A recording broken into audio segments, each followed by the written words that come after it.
अस्सलाम वालेकुम बच्चों। जल्दी ही पवित्र पोर्टल पे सिलेक्टेड बच्चों की स्टूडेंट्स की ना लिस्ट लगने वाली है, सिलेक्शन लिस्ट लगने वाली है। तो उनको तो डॉक्यूमेंट्स तैयार करने हैं, साथ साथ उन लोगों को भी डॉक्यूमेंट तैयार करके रखने हैं जिनका कन्वर्टेड राउंड, क्योंकि उर्दू मीडियम के बहुत कम जो सीट अभी जो ये राउंड में भरने वाली है, ज्यादातर तो कन्वर्टेड राउंड में ही जाने वाली है। तो उन बच्चों को भी जिनका इस लिस्ट में सिलेक्शन नहीं होगा, कन्वर्टेड राउंड में उनका सिलेक्शन होने वाला रहेगा, उनको भी डॉक्यूमेंट्स तैयार करने हैं। साथ साथ जो अभी नेक्स्ट फेज आने वाला है, मतलब उर्दू मीडियम की सेकंड फेज में ठीक ठाक जगह आने वाली है, मतलब 500 के आसपास तो कम से कम आएगी सेकंड फेज में, क्योंकि बहुत सारे मराठवाड़े के डिस्ट्रिक्ट्स की वैकेंसी अपलोड ही नहीं हुई थी, तो ठीक ठाक जगह आएगी आपको। फिर सेकंड फेज का कन्वर्टेड राउंड होगा। तो ऐसे में जो बच्चे 90 के ऊपर के नंबर है, वो लोग डॉक्यूमेंट्स तैयार करके रखिए अपने। डॉक्यूमेंट कौन कौन से है ना, मैं डिटेल में समझाऊंगा आपको एक एक करके, आपको किसी भी तरह की कंफ्यूजन नहीं रहेगी, सब क्लियर कर दूंगा आपको, ठीक है। तो हम लोग वो समझते हैं। उससे पहले जो बच्चे 4th 8th की तैयारी कर रहे होंगे, तो 10 तारीख से सितंबर से हम लोग बैचेस शुरू करने वाले हैं। लाइव क्लासेस रहेंगी, उसमें रिकॉर्डेड लेक्चर रहेंगे, नोट्स रहेंगे, टेस्ट रहेंगी, पूरा ट्रेन करेंगे मुकम्मल, जैसे हमने लास्ट टाइम कभी जो बच्चों को किया ना वैसा। 400 के करीब का हमारा अंदाजा है बच्चे सिलेक्ट होंगे हम अपनी इंस्टीट्यूट से, इतने सारे बच्चे होंगे। तो अच्छी तरह से तैयारी कराते, पूरे महाराष्ट्र को पता है कैसे कराते। साथ साथ हम लोग ना तैयारी कराने के साथ साथ है ना, आपको ये पवित्र पोर्टल पे जो पूरी प्रोसेस चलेगी ना, वहाँ पे हर लेवल पे हर उस पे गाइड भी करेंगे साथ साथ कि आपको कैसे तैयारी करनी है पवित्र पोर्टल की। सिर्फ पढ़ाना नहीं है, वहां से आगे जो पवित्र पोर्टल की प्रोसेस रहेंगी, आपके स्कूल ज्वाइनिंग होने तक सारी चीजें आपको समझाएंगे हम लोग। तो इसलिए ना, और दूसरा कि बैच ज्वाइन कर लीजिए, अभी से तैयारी कीजिए। आप जो भी करते होंगे जॉब वगैरह, उसके साथ पैरेलल स्टडी कीजिए, क्योंकि जॉब अचानक ये नोटिफिकेशन अचानक आएंगी, फिर उतना टाइम नहीं मिलता हमको तैयारी करने के लिए। तो थोड़ा साइड बाय साइड तैयारी चलने दीजिए अभी से, तो इसलिए बैच ज्वाइन कर सकते हैं आप, ठीक है। उसके लिए आपको क्या करना है कि यहाँ पर अपने प्ले स्टोर से अपनी असर इंस्टीट्यूट का एप्लीकेशन डाउनलोड करना है, रजिस्टर करना है। वहाँ पे आपको कोर्सेज की लिस्ट लगेगी, सीटेट की कोर्सेज भी है, बट एग्जाम 6 सितंबर को है, तो सच अब इतना फायदा होगा नहीं क्लास का, तो आगे की बैचेस के लिए हम लोग बताएंगे वैसे में, ठीक। तो डॉक्यूमेंट वेरिफिकेशन के लिए शुरू करते हैं एक एक करके। देखो यहाँ पर सब सारी चीजें हैं आपकी, एक एक मैं आपको एक एक चीज समझाऊंगा इसमें। इसमें से एक एक चीज समझेंगे हम लोग, बहुत आसानी से समझेंगे, और इसमें टेंशन लेने वाली बात नहीं है। आपके ऑलरेडी डॉक्यूमेंट्स ये तैयार ही है, ठीक है। तो मैं थोड़ा सा इसमें आपको थोड़ा क्लैरिटी ला देता। देखो यहाँ पर ना एजुकेशन क्वालिफिकेशन, आपके जो जो डॉक्यूमेंट्स है ना, पहले तो क्लियर कर दो कि आपने जो पवित्र पोर्टल पे फॉर्म भरा ना, वही डॉक्यूमेंट्स चाहिए, अलग से कुछ चाहिए नहीं आपको। अलग से 2-4 चीजें चाहिए रहती है, वो मैं आपको थोड़ा समझा देता हूँ एक एक करके। ठीक है। तो देखो यहाँ पर उससे पहले नाम चेंज करने वालों के बारे में कुछ बता देता। देखो नेम चेंज में, नेम चेंज है बहुत सारों का, दो तरीके से चेंज है। एक तो नॉर्मल एरर है, नॉर्मल एरर है जो हमें बहुत ज्यादातर है, और एक मैरिज की वजह से, लड़कियों की मैरिज की वजह से जो नाम में बदल है इनकी वजह से। तो इनको करना क्या है, देखो ऊपर के जो बच्चे हैं जिनके नाम में स्पेलिंग में एरर है, छोटे मोटी गलतियां है बहुत सारे बच्चों को, लगभग सबकी, मेरी खुद की है, आपके सामने बोल रहा हूँ, बट मेरा भी है। तो जरा, हाँ, तो गलतियां सबकी है, छोटी मोटी गलतियां है, अगर कुछ ज्यादा भी गलती रही तो भी कोई फर्क नहीं पड़ता, टेंशन मतलब। आपको करना क्या है, देखो एक तरीका है कि आप ना गैजेट बना सकते हैं, है ना। आपको गैजेट बना सकते हैं, आसान है। या दूसरा आप एफिडेविट कर सकते हैं, है ना, एफिडेविट आप बना सकते हैं, ये दो तरीके हैं। आपको करना क्या है कि गैजेट कैसे बनाना है, गैजेट आपको ऑनलाइन जाना है, और पहले तो यूट्यूब पे सर्च कर लेना कि गैजेट सर्टिफिकेट ऑनलाइन कैसे बनाते हैं। तो बहुत सोपा है, एक छोटा सा फॉर्म है, भरना है, और आपकी डॉक्यूमेंट्स है, सिंपल डॉक्यूमेंट्स है जो सबके पास रहते हैं। वो मैं ज्यादा इस पे स्पेशल इसका लेक्चर नहीं ले रहा हूँ मैं गैजेट का, बट बहुत सिंपल प्रोसेस है, क्योंकि मैंने बहुत सारों के बना के दिए, एज एन लॉयर में ये सब देखते रहता हूँ। तो गैजेट ऑनलाइन आप खुद बना सकते हैं, ऑनलाइन, है ना, आपको कहीं जाने की जरूरत नहीं। यूट्यूब पे सर्च कर लेना कैसे गैजेट बनाते हैं, वो कर लेना। कुछ 500, कुछ 550 के आसपास, मतलब 600 से कम ही, बट मैं 600 रुपये लगा देता। 600 रुपये फीस होती है उसकी ऑनलाइन। 10 दिन में ऑनलाइन ही आपको मिल जाता है, आपको कहीं जाने की जरूरत नहीं, घर बैठे बैठे कर सकते हैं आप। यूट्यूब पे सर्च कर लेना कि महाराष्ट्र में गैजेट कैसे बनाना है, आपको मिल जाएगा, ठीक है। उसके अगर ये पॉसिबल नहीं है तो फिर एफिडेविट बना सकते हैं आप। एफिडेविट क्या करने का, आपको तहसील के पास जाने का है, या कोई कोर्ट के पास जाने का है, कलेक्टर ऑफिस के पास जाने का है, रजिस्ट्री ऑफिस के पास जाने का है। तो ये सब आपके आसपास तो होना ही है, तो वहां जाना है आपको, और वहां जाके आपको एक बॉन्ड लेना है। वहां पे एजेंट बैठे हुए रहते हैं, वो सब आपको करते हैं। तो वो एक बॉन्ड देते हैं, आपको क्या करना पड़ता है, 100 रुपए के बॉन्ड लेते, 100 रुपए के बॉन्ड पे ना यहाँ पर लिखे थे कि भाई ये सर्टिफिकेट पे ये नाम है, ये सर्टिफिकेट पे ये नाम है, ये सर्टिफिकेट पे ये नाम है, तो वो बोलते कि ये एक ही इंसान है बोल के ऐसे शपथ दिला देते ना, एक एफिडेविट फाइल करते, यानी कि हम सही बोल रहे हैं सब। सर माफी चाहूंगा, सर्दी बहुत है मुझे। तो आपको बस उतना बनाना है, इसको 300 रुपए के करीब खर्चा आता है, आप बना सकते हैं आराम से, ठीक। अब ये जो है ना, तो अपने गैजेट की दिक्कत ये है कि आप ना सिर्फ 2 ही नाम उसमें पूछता हो कि आपका करेक्ट नाम कौन सा है और आपका जो एरर वाला नाम जिसमें मिस्टेक है वो कैसा है, तो इतना ही करेक्ट होता है, तो ज्यादा करेक्ट नहीं होता। हाँ, और में लेकर आप 1-2 और बना सकते हैं। मतलब यहाँ पे गैजेट में क्या करता है, आपको एक यहाँ पे एक बॉक्स रहता है, उसमें पूछता है कि आपका सही नाम कौन सा है, सही वाला, और एक जिसमें एरर है वो वाला बॉक्स रहता है। 2 ही नाम डाल सकते हैं, एक सही वाला और एक गलत वाला, इससे ज्यादा कुछ नहीं। तो आपके अगर 2-3 डॉक्यूमेंट्स पे अलग अलग है तो यहाँ और करके मैंने और करके बनाया था ना, एक नाम लिखने का और करके एक और लिख देने का, ऐसा गलत में है ना, जो रॉन्ग वाला है उसमें। तो 2 नाम एडजस्ट हो सकते हैं, उससे ज्यादा नहीं हो सकते उसमें, तो उतने कर सकते हैं हम लोग। बाकी अगर ज्यादा ही एरर है अलग अलग सर्टिफिकेट में, तो फिर ये बना लो, एफिडेविट बना लो, 100 रुपए का बॉन्ड लो, कोई दिक्कत नहीं आती। मैरिज वाली जो महिला है उनको भी ये 3 ऑप्शन है, इसमें एक ऑप्शन रहता है कि आप एक तो गैजेट बना लो, है ना, गैजेट बना लो, या फिर एफिडेविट बना लो, एफिडेविट भी बना सकते हैं। मैरिज सर्टिफिकेट तो ये जरूरी है, मैरिज सर्टिफिकेट तो जरूरी है, आपको भर्ती की प्रोसेस में भी काम आएगा और आपको आगे भी काम आएगा, बिकॉज वो जरूरी हो जाता है आपका नाम की वजह से। तो तीनों रास्ते, 2 तो ऊपर बता ही दिया मैंने आपको। मैरिज सर्टिफिकेट कहाँ से बनाते, तो आपकी जो अगर आप शहर में रहते तो नगर पालिका, महानगर पालिका, नगर पंचायत, यहाँ पे हमको मिलता हो सर्टिफिकेट, ऑनलाइन भी मिल जाता है, ठीक है। उसके बाद में अगर आप गांव में रहते तो पंचायत के पास रहता है इसका, ठीक है, जुरिसडिक्शन। तो आपको यहाँ से मैरिज सर्टिफिकेट बनाने का है, ठीक है। अगर आपके पास मैरिज सर्टिफिकेट नहीं है, एफिडेविट वगैरह बना लिया आपने तो भी चल जाता है, या फिर आपके पास में निकाहनामा रहता, जो मुस्लिम लड़कियां होंगी उनके लिए निकाहनामा रहता, वो डॉक्यूमेंट वेरिफिकेशन के टाइम नहीं चलेगा, वो आपको दिक्कत देंगे, बोलेंगे नहीं ये लाओ वो लाओ। अगर इनकेस कुछ नहीं, मतलब ये कर ही लो आप, गैजेट तो बन ही जाएगा आपसे, 300 रुपए खर्चा और 1 घंटे में बन जाता। बट मैरिज सर्टिफिकेट अगर नहीं बनता तो मैरिज सर्टिफिकेट की वजह से दिक्कत नहीं आती, आप निकाहनामा है ना उसको ट्रांसलेट करके भी रख सकते हैं, वो भी चलता। बट बेहतर है कि आप महानगर पालिका या पंचायत से बना लो, या फिर जो आपके पास निकाहनामा है उसको ट्रांसलेट भी कर सकते हैं। देखिए यहाँ पे मैरिज को लेकर अगर कुछ वेरिफिकेशन में दिक्कत भी आती ना तो कुछ नहीं होता, एज ए लॉयर बोल रहा हूँ मैं आपको कि चैलेंज कर सकते हैं हम लोग खुद को, तो ज्यादा टेंशन मत लेना, कोशिश कीजिए कि यहाँ सारी चीजें हो जाए, बिकॉज ये गैजेट तो एफिडेविट तो कोई भी बना सकता, कोई मसला नहीं, किसी ऑफिसर के पास जाना नहीं है अपने को, जो उसकी सही सिक्का लेना है, नोटरी करना है, खत्म हो गया, ठीक। तो ये सब चीजें आपको बता दी मैंने नाम चेंज से रिगार्डिंग, और छोटा मोटा नाम चेंज होने से आपकी नौकरी नहीं जाती। देखो डॉक्यूमेंट वेरिफिकेशन के टाइम पे वो आपको रिजेक्ट कर देगा, बट मतलब मैं ये नहीं बोल रहा आपको कि आप मतलब कि वो एरर दूर मत करो, तैयारी मत करो, तैयारी करो, डरिए मत। अगर ये छोटी मोटी चीजों की दिक्कत की वजह से वो आपको रिजेक्ट भी करे तो हम लोग कोर्ट से ला सकते हैं, आपकी नौकरी नहीं जाती। एक बार सिलेक्शन में लिस्ट में नाम आ गया आपका और आपके प्रॉपर क्वालिफिकेशन है, डॉक्यूमेंट अगर नहीं है, खो गए, छोटी मोटी दिक्कतें है, आपसे डुप्लीकेट बनानी जल्दी, आपने एप्लीकेशन दिया, ऐसा मामला अटका तो डोंट वरी, वो रिजेक्ट नहीं करेंगे, रिजेक्ट कर भी दिए तो आपकी नौकरी नहीं जाएगी, इतना मैं आपको क्लियर कर देता हूँ, ठीक। तो यहाँ पर थोड़ा एजुकेशन क्वालिफिकेशन की बात करते हैं, तो एसएससी की मार्कशीट और उसका सर्टिफिकेट ये बहुत इंपॉर्टेंट रहता है। सर्टिफिकेट आपका 10वीं का सर्टिफिकेट ये सभी के लिए जरूरी है, क्योंकि एज इस पे ना जन्म तारीख होती है, तो ये एक डॉक्यूमेंट से जो गवर्नमेंट बहुत ही इसको तूल देता एज की वजह से, तो आपकी एज इससे डिसाइड होती। देखिए आपके अलग अलग डॉक्यूमेंट पे अलग अलग एज है, ठीक है, एक जैसी एज नहीं है, तो वो सही होती नहीं। उसके लिए एक रास्ता है कि आप गैजेट बना सकते हैं, नाम चेंज का भी गैजेट रहता, और एज एज में जो गलती हुई है तो उसमें भी आप वो बना सकते हैं, गैजेट बना सकते हैं एज,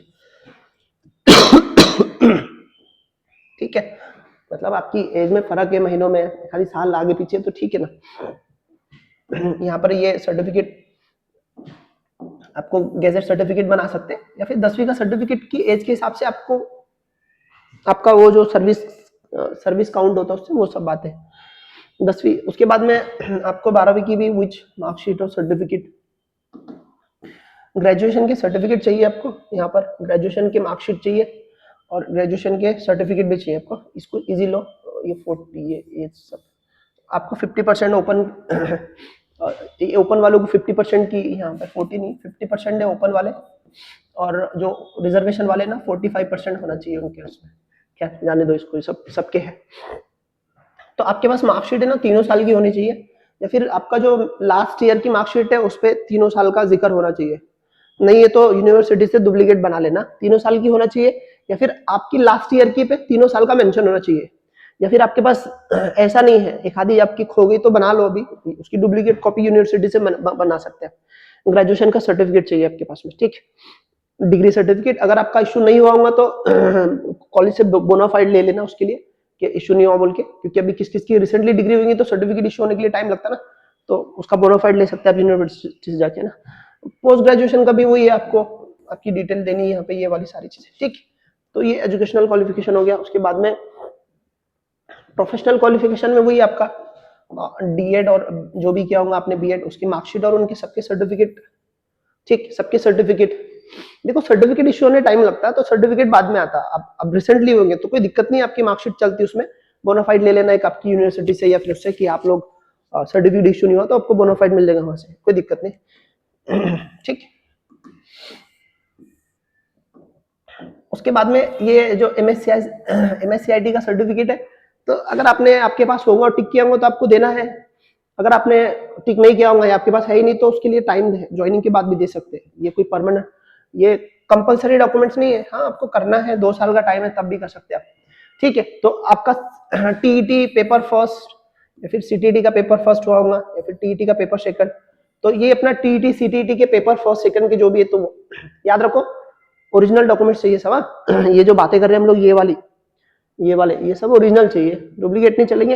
अगर मतलब जेरोक्स नहीं चलेंगे, हाँ डुप्लीकेट कॉपी आपकी ओरिजिनल खो गई, आपने डुप्लीकेट निकाली तो वो चलेगी, ठीक है, बट सब ओरिजिनल चाहिए, जेरोक्स नहीं चलेंगे यहाँ पे।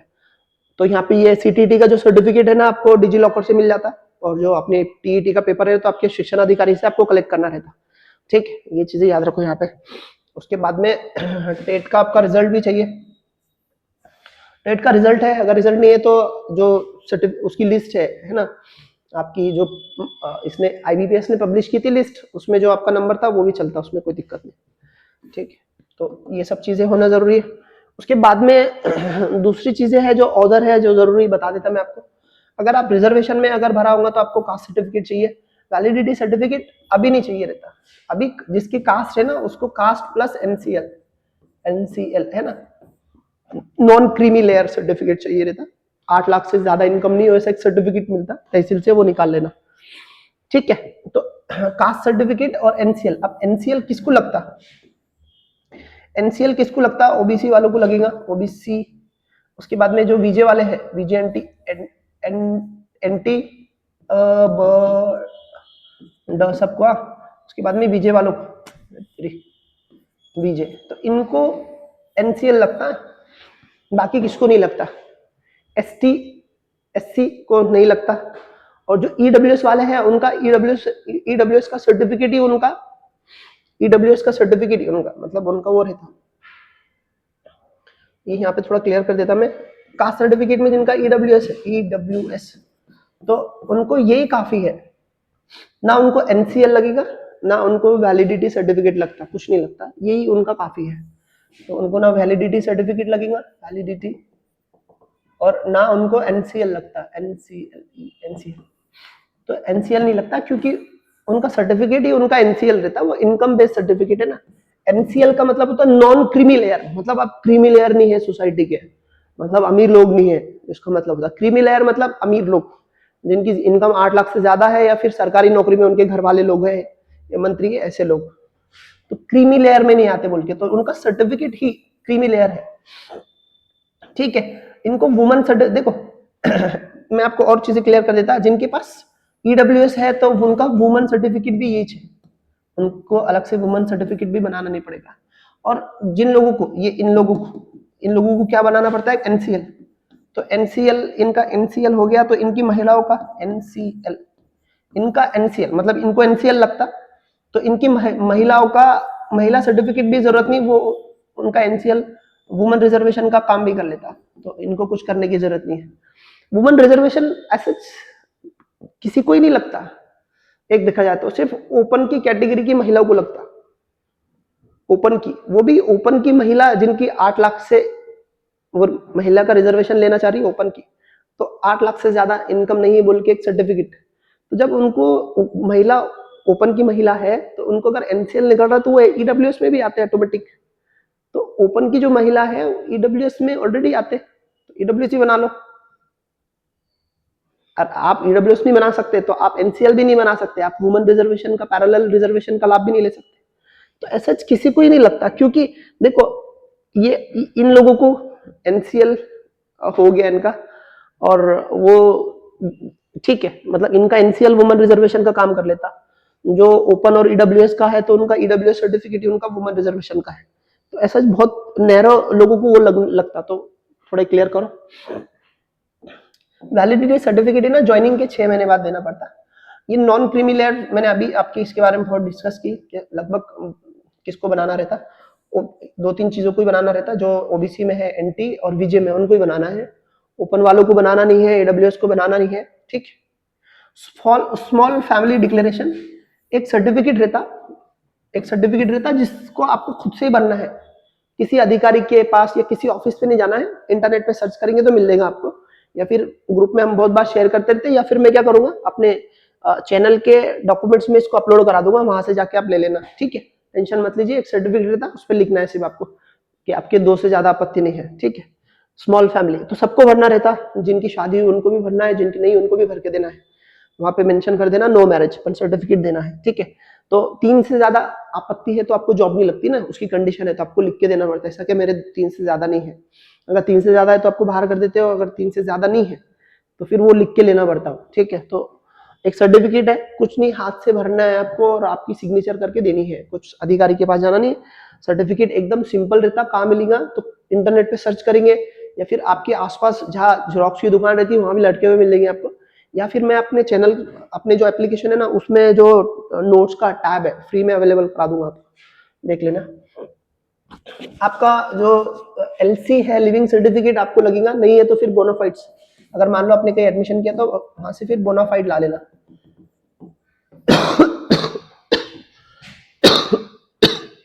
बर्थ सर्टिफिकेट की जरूरत नहीं है आपको टीसी होने के बाद, ठीक है। डोमिसिल लगेगा आपको, महाराष्ट्र के रहवासी है ना, उसका एक डोमिसिल बना के रख लेना, ये हमेशा लगते रहता है, एक बार बना लेना, इसकी कोई वैलिडिटी नहीं रहती, परमानेंट चलता, एक बना लो, हमेशा लिए काम में आएगा आपको, कहीं भी काम में आता। अब तो जो एसआईआर में भी ये इंपॉर्टेंट डॉक्यूमेंट है एसआईआर के अंदर, तो एक बना के रख लेना, सब फैमिली का बना लो, सबका घर का डोमिसिल बना के 300-400 रुपए में बन जाता तहसील से, कोई मुश्किल नहीं है, सबका बना लो, सबका संभाल के रखो फैमिली का, ऐसे अलग अलग प्रोसेस के लिए काम में आते रहता है, ठीक है।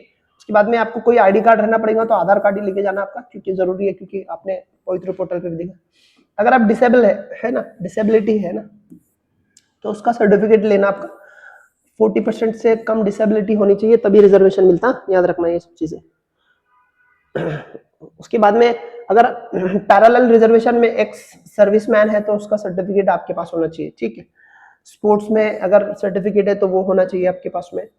उसके बाद में project affected and earthquake affected है ना, तो ये वाले जो लोग हैं, तो प्रोजेक्ट अफेक्टेड मतलब किसी के खेत में से तालाब गया, किसी के खेत में से रोड गया, है ना, मतलब गवर्नमेंट ने कोई प्रोग्राम की, रेलवे बनाए, रोड बनाया, डैम बनाया, कुछ और बनाया और आपकी खेती गई, तो उसको बोलते प्रोजेक्ट अफेक्टेड।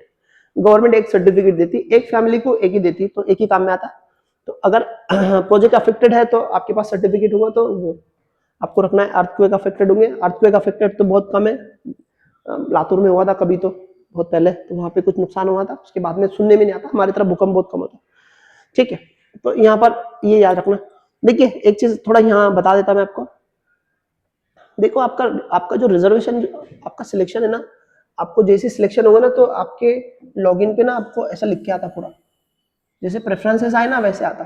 तो यहाँ लिखा था कि आपका सिलेक्शन कहाँ हुआ है ना, तो अपने जो ऑफिसर है, सीईओ ऑफिसर है जिला परिषद के, उसके नाम रहता है यहाँ पे, कौन सा जिला परिषद है जैसे जालना, ठीक है। फिर यहाँ पर और डिटेल रहती है, और यहाँ पे एक डिटेल रहती है कि आपका काय में हुआ रिजर्वेशन में, तो लिख के आता है। अगर आपका अगर ओबीसी में थे आप, तो यहाँ पे अगर आपका ओबीसी में आया तो वो वहां पे एप्लीकेबल, यस एप्लीकेबल लिख के आता, अगर नहीं है तो नॉट एप्लीकेबल। तो मतलब आपका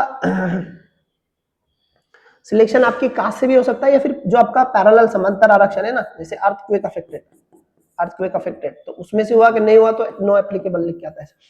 इसका ये मतलब है अगर आपका सिलेक्शन ओपन में हुआ तो वैसा ओपन में लिख के आता वहां पे, अगर ओबीसी से हुआ तो ओबीसी से, अगर ओबीसी के अंदर में पैरेलल रिजर्वेशन से हुआ तो पैरेलल रिजर्वेशन। ये क्यों बता रहा हूं मैं, अगर आपका सिलेक्शन अगर पैरेलल रिजर्वेशन में नहीं हुआ तो वो सर्टिफिकेट आपके फैमिली के दूसरे लोगों को काम में आ सकता है, ठीक है। अगर रिजर्वेशन में से आपका हुआ तो आपको रिजर्वेशन की जो कंडीशन है वो फुलफिल करनी पड़ती। अगर रिजर्वेशन में से नहीं हुआ तो फिर कुछ भी नहीं लगता आपको, ना वैलिडिटी सर्टिफिकेट लगेगा, ना कास्ट सर्टिफिकेट लगेगा, कुछ नहीं लगेगा। तो अगर आपका रिजर्व कैटेगरी से सिलेक्शन हुआ तो रिजर्व कैटेगरी के कंडीशन लगते, अगर नहीं हुआ तो नहीं लगते। तो आपका अगर ये कहा गया ये जो है ना एक ही बार यूज करने वाले हैं सर्टिफिकेट है ना, तो आपका इसमें से अगर हुआ, आप इन सर्टिफिकेट की वजह से आपका सिलेक्शन हुआ तो फिर ये यूज में आएंगे, वरना फिर ये वापस आपकी फैमिली के लोगों को काम में आ सकते। तो इसलिए बता रहा, आप ऑर्फन है तो ऑर्फन सर्टिफिकेट आपके पास होना चाहिए। Applicable to child farmer who suicided है ना, जो शेतकरी है उनके बच्चों, शेतकरी ने आत्महत्या कर लिया उनके बच्चे, तो उनका सर्टिफिकेट मिलता। ये कुछ काम का नहीं है अपने, छोड़ दो इसको। अगर आप अंशकालीन पार्ट टाइम टीचर है, अंशकालीन टीचर है तो उसका सर्टिफिकेट आपको तहसील से जाके लेके आना है, ठीक। गैजेट नोटिफिकेशन, राजपत्र, नाम चेंज, इसके बारे में मैंने आपको स्टार्ट में डिटेल में बता दिया, ठीक है। उसके अलावा एक हामी पत्र आता है आपको, हामी पत्र,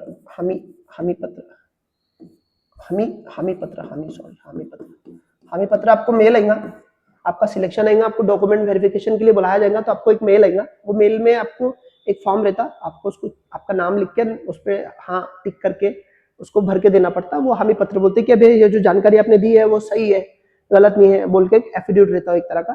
तो एफिडेविट आपको देना रहता है, वो खुद आपको मेल करेंगे आपको जब आपका सिलेक्शन हुआ तब, डॉक्यूमेंट वेरिफिकेशन से पहले। उसकी प्रिंट निकालने की, उसको भरने का, लेके जाके दे देने का, ये डॉक्यूमेंट सारे, ठीक।